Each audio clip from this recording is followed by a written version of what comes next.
ছেলেরা 12 ঘন্টা মানে মেয়েরা 12 ঘন্টা ডিউটি করবে, ছেলেরা 24 ঘন্টা ডিউটি করবে, এটা তো মেয়েদের আরো ছোট করা হচ্ছে, বৈষম্য, মেয়েদের আরো হেনস্থা করা হচ্ছে। এটা কেন হবে? এই বিল আমি পূর্ণ মানে অসমর্থন করি। বৈষম্য তো এখানে তো ছেলে মেয়ের বৈষম্য উনি দেখিয়ে দিচ্ছেন, এটা তো অবশ্যই সরকারের অক্ষমতা। আমি প্রতিবাদ জানাই। আজকে একটা ডক্টর যারা পড়ছে তারা কি ছেলে কি মেয়ে এটা বিচার করা উচিত নয়। ছেলেরা 12 ঘন্টা মানে মেয়েরা 12 ঘন্টা ডিউটি করবে, ছেলেরা 24 ঘন্টা ডিউটি করবে, এটা তো মেয়েদের আরো ছোট করা হচ্ছে, বৈষম্য, মেয়েদের আরো হেনস্থা করা হচ্ছে। এটা কেন হবে? এই বিল আমি পূর্ণ মানে অসমর্থন করি। সিএম মুখ্যমন্ত্রী যে বিলটা এনেছে সেখানে বেশ কিছু সংশোধন করা হয়েছে। না, এই যে আমি যেটা শুনেছি এটা আমি প্রতিবাদ করেছি। কেন কি শুনেছেন কি বলতে?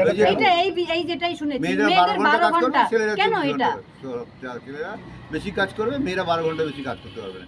আজকে যে এখানে এই যে অনেক যে মেয়েরা আছে তাদের হয়তো রাতে 10টার সময় 11টার সময় ইন্টারভিউ কারোর প্রয়োজন পড়তে হতে যাবে না, সেখানে তাদের চাকরি ছেড়ে দিয়ে বাড়িতে বসে বসে থাকতে হবে। তার বৈষম্য তো এখানে তো ছেলে মেয়ের বৈষম্য উনি দেখিয়ে দিচ্ছেন, এটা তো অবশ্যই সরকারের অক্ষমতা।